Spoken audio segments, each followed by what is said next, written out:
ये चैप्टर वहीं से स्टार्ट होता है जहाँ कल खत्म हुआ था, गिफ्ट के बारे में पूछने से। लुइस पूछता है, किसने दिया गिफ्ट? एस्टियो एक पल के लिए हिचकिचाया कि क्या जवाब दूं। फिर बोला, दोस्त ने। लुइस बोला, दोस्त? तुम्हारा कौन सा दोस्त है जो इतना अमीर है कि तुम्हें ये कपड़े गिफ्ट में दे दे? जब एस्टियो इसका जवाब नहीं दे सका, लुइस ने तेज आवाज में, जिससे आसपास के लोग सुन सकें, बोला, सच बताओ, तुमने इसे चुराया है ना? एक ही पल में आसपास के सभी लोग एस्टियो की तरफ देखने लगे। आज फैंसी कपड़े पहने था, इसलिए हर कोई उसमें दिलचस्पी ले रहा था, और अचानक चोरी का शक होने पर सभी लोग उसे घूरने लगे। एस्टियो को लगा जैसे कि उसका दम घुट रहा हो। अचानक उसकी बचपन की यादें वापस आ गई। पहली बार उसे नहीं पता था कि उसकी खुद की एबिलिटी दूसरों से अलग है। वह वो सारी बातें कह देता था जो वह देखता था। एस्टियो, जो केवल 6 साल का था, गांव के लोग उसे कर्स्ड चाइल्ड कहते और उसे पत्थर मारते।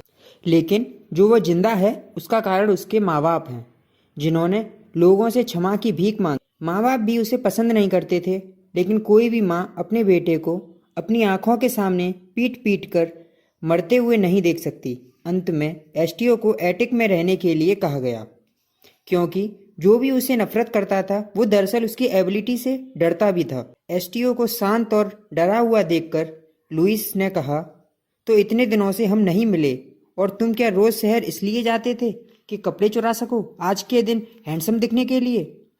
ये सुनकर लोग अचानक कहने लगे, हाँ, ये बात सेंस बनाती है, ये सच में बहुत बड़ा कमीना है। एस्टियो ये बातें सुनकर मन में सोचता है, नहीं, ऐसा नहीं है, मैंने नहीं चुराए।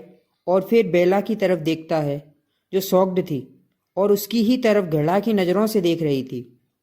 तभी अचानक एक शैतान बच्चे ने कोई चीज़ एस्टियो की तरफ फेंकी और बोला, ये लो कमीने।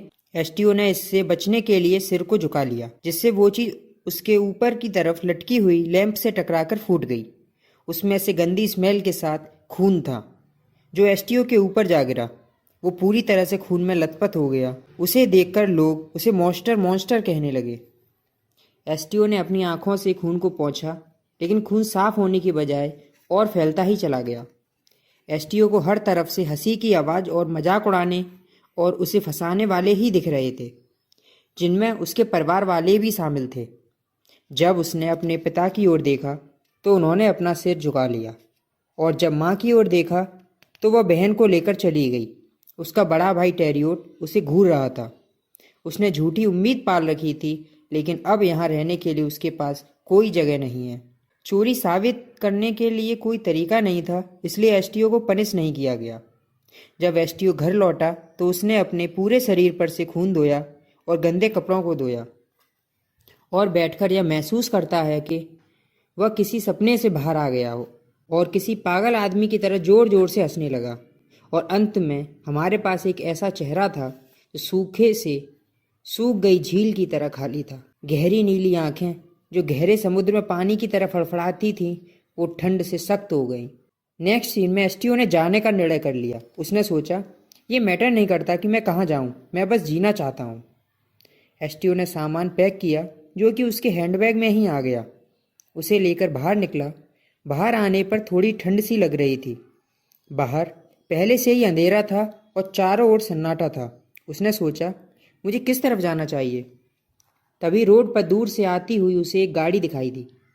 गाड़ी के मालिक ने अंधेरे में सड़क पर अकेले खड़ा देखा तो पूछ लिया, क्या तुम इतनी ठंड में ट्रैवलिंग पर निकले हो? चलो आ जाओ। एस्टियो ने उसका गाड़ी में बिठाने के लिए धन्यवाद किया। एस्टियो ने गाड़ी की छत की तरफ देखा तो उसमें से कुछ हल्का हल्का काला काला सा दिख रहा था। उसने जब गौर से देखा तो वो सूखी थी, जो कि उसका पीछा करते हुए आ गई थी। और फिर कमिंग ऑफ एज सेरेमनी की रात एस्टियो ने अपने होम टाउन सेल्विया को छोड़ दिया।